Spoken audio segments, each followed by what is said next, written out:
নমস্কার, সকলকে মনমাঝি শিল্পী গোষ্ঠীর পক্ষ থেকে অনেক অনেক শুভেচ্ছা এবং অভিনন্দন জানাই। আজ 11ই জ্যৈষ্ঠ 1431 বঙ্গাব্দ। আজ থেকে 125 বছর আগে অর্থাৎ 1306 সালের 11ই জ্যৈষ্ঠ মঙ্গলবার বিদ্রোহী কবি কাজী নজরুল ইসলাম জন্মগ্রহণ করেছেন। বিদ্রোহী কবি বলেই বেশি পরিচিত হলেও তিনি মূলত সাম্যবাদী কবি এবং মানুষের কবি ছিলেন। তিনি বিদ্রোহ করেছেন অন্যায়ের বিরুদ্ধে, অত্যাচারের বিরুদ্ধে, শোষণের বিরুদ্ধে, ধর্মীয় ভণ্ডামি এবং কুসংস্কারের বিরুদ্ধে।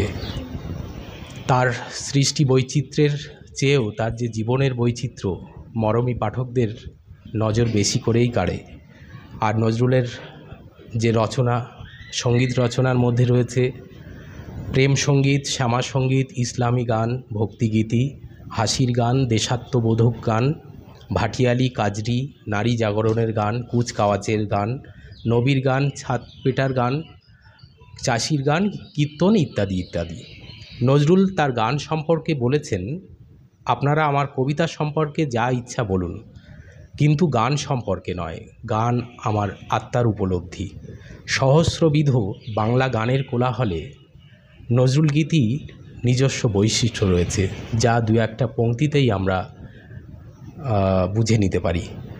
নজরুল গীতির সঙ্গে বাঙালির সংস্কৃতির সম্পর্ক রয়েছে।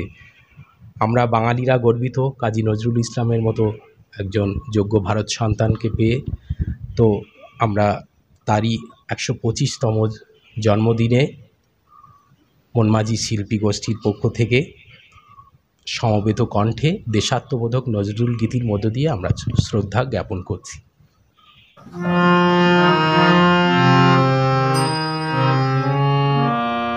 উদার ভারত সকল